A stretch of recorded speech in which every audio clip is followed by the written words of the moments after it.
बच्चों लेसन 3 बंधुत्व जाति व वर्ग यानी अर्ली सोसाइटी के बारे में बता रहे हैं, जिसमें कि एक क्वेश्चन नोट करो। सर्वप्रथम भारत के लेखन का प्रयास सर्वप्रथम महाभारत के लेखन का प्रयास कब किया गया था? द्रोण, हिडिंबा एवं मतंग की कथाओं में धर्म के मानदंडों की तुलना एवं अंतर को स्पष्ट करो। इसका आंसर देखो। महाभारत के लेखन के बारे में अनुमानतः 600 ईसा पूर्व से 600 ईस्वी तक समाज में अनेक उथल पुथल हुए। आर्थिक एवं राजनीतिक क्षेत्र पर भी कई परिवर्तन हुए। इसमें बहुत ही अभिलेख एवं ग्रंथ लिखे गए, जिसमें महाभारत महत्वपूर्ण है। वर्ष 1951-52 में पुरातत्ववेत्ता बीबी लाल ने मेरठ जिले में महाभारत कालीन हस्तिनापुर नामक गांव का उत्खनन किया था। महाभारत का लेखन काल 200 ईस्वी पूर्व से 200 ईस्वी तक माना जाता है। इस समय लगभग हजारों की संख्या में संस्कृत में श्लोकों की रचना की गई थी। इस समय मुख्य देवता के रूप में विष्णु जी की आराधना की जाने लगी थी, जिसका महाभारत के नायक श्री कृष्ण के साथ समन्वय बैठाया गया था। महाकाव्य के लेखक के संदर्भ में ऐसा माना जाता था कि इसके रचयिता भाट सारथी थे, जिन्हें सूत कहा जाता था। 5वीं ईस्वी पूर्व में ब्राह्मणों ने इस लेखन शैली पर अधिकार प्राप्त कर लिया था। इन्हीं ब्राह्मणों में से एक महर्षि वेद व्यास थे, जिन्होंने महाभारत काव्य की मूल रचना संस्कृत में किया है। इस ग्रंथ में लगभग 1 लाख श्लोक हैं। द्रोण, हिडिंबा तथा मतंग की कथाओं में धर्म के मानदंडों की तुलना। पहला, द्रोण की कथा एवं धार्मिक मानदंड। गुरु द्रोणाचार्य एक ब्राह्मण थे, जो कुछ कुरु वंश के राजकुमारों को धनुर्विद्या की शिक्षा देते थे। ब्राह्मण का कर्म था शिक्षा देना, अतः वह अपने कर्म का पालन कर रहे थे। उस काल में निषाद शिक्षा से वंचित थे। यही कारण है कि उन्होंने एकलव्य को शिष्य तो बनाया, परंतु गुरु दक्षिणा में उनके दाएं हाथ का अंगूठा मांग लिया, जो कि धर्म विरुद्ध था। धार्मिक मानदंड था कि निषाद वर्ण व्यवस्था के कारण उच्च वर्ग की बराबरी का दावा नहीं कर सकता था, इसलिए उसे शिक्षा प्राप्त करने का अधिकार नहीं था।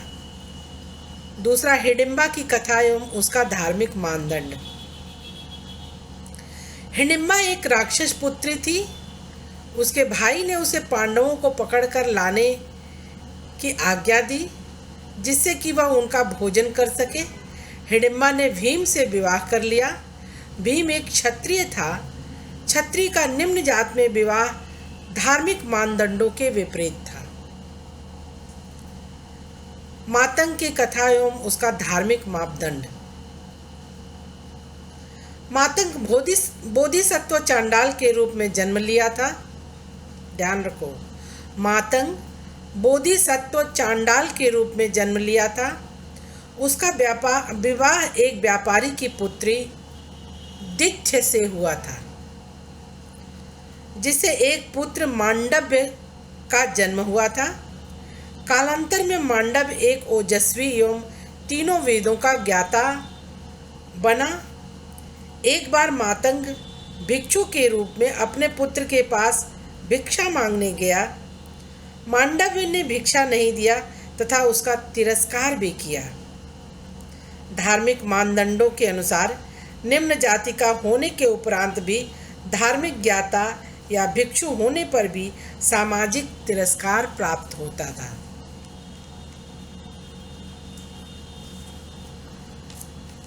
प्रश्न दूसरा नोट करो।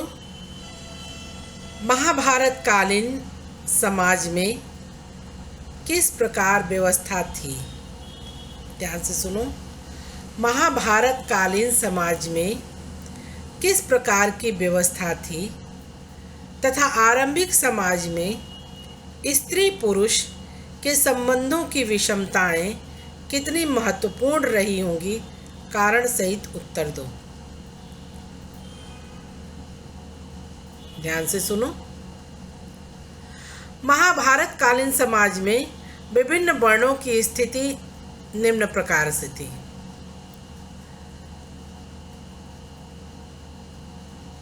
पहला, ब्राह्मण। वर्ण व्यवस्था में ब्राह्मणों का स्थान सर्वोच्च था। उन्हें राजनीतिक सामाजिक क्षेत्रों में विशेषाधिकार प्राप्त था। उनका धर्म वेदों को पढ़ना तथा पढ़ाना, यज्ञ करना, दान लेना व देना दोनों था। ब्राह्मणों से कर्तव्य परायणता, साधना एवं बौद्धिक शिष्टता की अपेक्षा की जाती थी। उसके धन को राजा छीन नहीं सकता था। उसे प्रत्येक वर्ण से एक एक पत्नी रखने का अधिकार था। आपातकाल में ब्राह्मणों को व्यापार करने का अधिकार प्राप्त था। ऐसी अवस्था में ब्राह्मणों में कई उपवर्ग हो गए थे। दूसरा, क्षत्रिय। ब्राह्मणों के बाद समाज में दूसरा स्थान क्षत्रिय का था। राज्य एवं समाज की रक्षा करना उनका कर्तव्य था। कौटिल्य ने क्षत्रियों के प्रमुख कर्मों में उनका ज्ञान अर्जन करना, रक्षा करना, यज्ञ करना, शस्त्र धारण करना एवं भूरक्षण की गणना करना आदि माना है। आपातकाल में क्षत्रिय अपने से नीचे के कर्म कर सकते थे।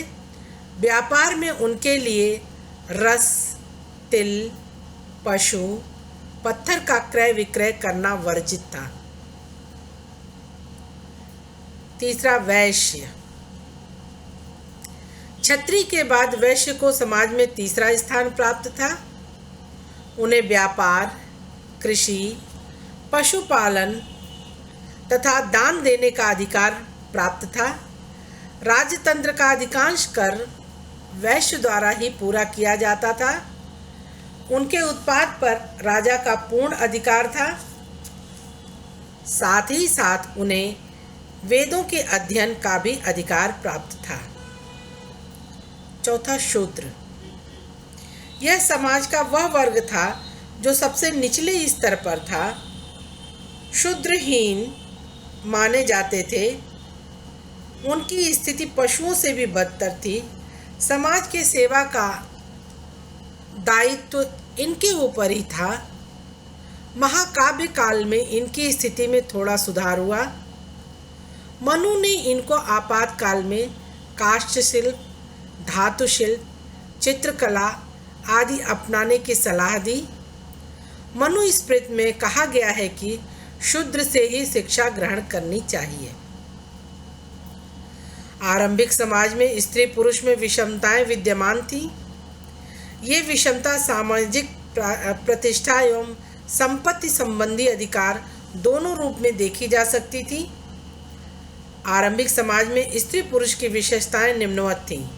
पहला, लोग पुत्र प्राप्त हेतु यज्ञ, ईश्वर की प्रार्थना एवं मंत्रोच्चार आदि करते थे। पितृसत्तात्मक समाज था। पुरुषों को अधिक महत्व दिया जाता था। दूसरा, मनुस्मृति के अनुसार पुरुष 7 प्रकार से धन अर्जन कर सकते थे, जैसे विरासत, खोज, खरीद, निवेश, विजित करके, कार्य द्वारा एवं लोगों से भेंट प्राप्त करके धन अर्जन कर सकते थे।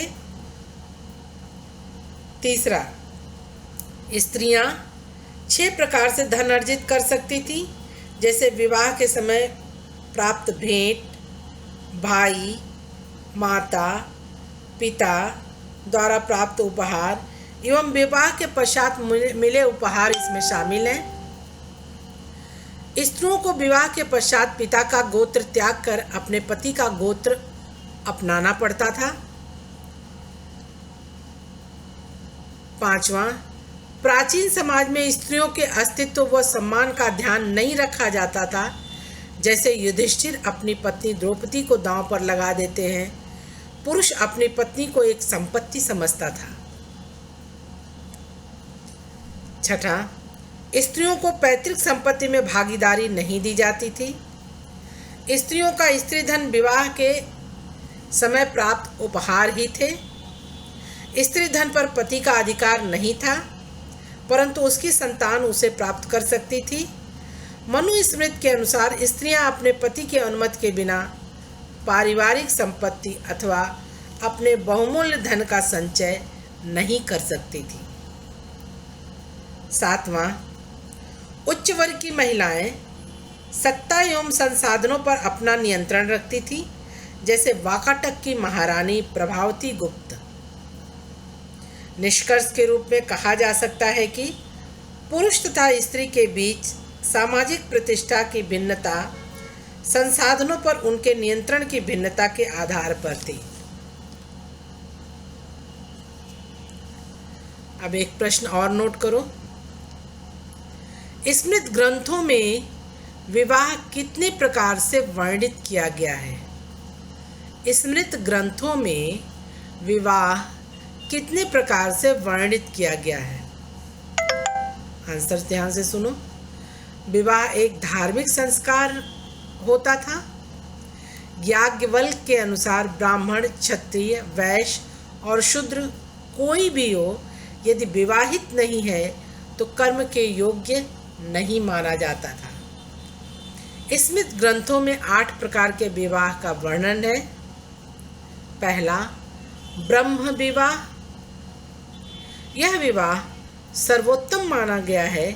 इसमें पिता एक योग्य वर जो शीलवान और सुशील और वेदज्ञ हो उसे चुनकर घर बुलाता है और धार्मिक संस्कारों के साथ वस्त्र आभूषणों से सुसज्जित पुत्री को उसे सौंप देता है। दूसरा, दैव विवाह। इस विवाह के अंतर्गत पिता यज्ञ के आयोजन के साथ बहुत से ब्राह्मणों को भोज भी कराता था। यद्यपि वैदिक काल में यज्ञ कराने वाले ब्राह्मण को पवित्र समझा जाता था, इसलिए पिता दक्षिणा के रूप में अपनी पुत्री का विवाह यज्ञ ब्राह्मण से कर देता था। तीसरा, आर्ष विवाह। इस विवाह में कन्या का पिता वर से कन्या के विवाह के बदले एक गाय या 2 जोड़ी बैल लेता था ताकि वह याज्ञिक क्रियाएं कर सके। इस प्रकार का विवाह पुरोहित परिवार में प्रचलित था। चौथा, प्रजापत्य विवाह। यह विवाह साधारण स्त्री पुरुष का सामंजस्य था, जहाँ पिता अपनी पुत्री को वर की पूजा करके सौंपता था और यह कहता था कि तुम दोनों उचित रीति से गृहस्थ धर्म का आचरण करो। पांचवा, असुर विवाह। इस विवाह में कन्या का पिता वर से कन्या के बदले धन ग्रहण करता था। छठा, गंधर्व विवाह। यह एक प्रेम विवाह था। इसमें कन्या पुरुष के प्रेम में पड़कर बिना माता पिता के आज्ञा से विवाह कर लेते थे। गंधर्व विवाह सभी वर्णों के लिए धर्म सम्मत था। सातवां, राक्षस विवाह। यह निम्न कोटि का विवाह था जिसमें पुरुष कन्या की सहमति के बिना ही उसका अपहरण कर विवाह कर लेता था और उसे पत्नी के रूप में स्वीकार करता था। आठवां, पैशाच विवाह। यह विवाह सबसे निम्न श्रेणी का माना गया है। इसके अंतर्गत पुरुष काम वासना के वशीभूत होकर किसी स्त्री के शरीर पर अपना अधिकार कर उसे ग्रहण करता था। इन सभी विवाहों के अतिरिक्त स्वयंवर विवाह का भी प्रचलन था। स्वयंवर में कन्या अपना वर स्वयं चुनती थी, जैसे सीता और द्रौपदी का स्वयंवर हुआ था। बस इतना क्वेश्चन आंसर लिख के तैयार करिए, फिर आगे और भेजते हैं।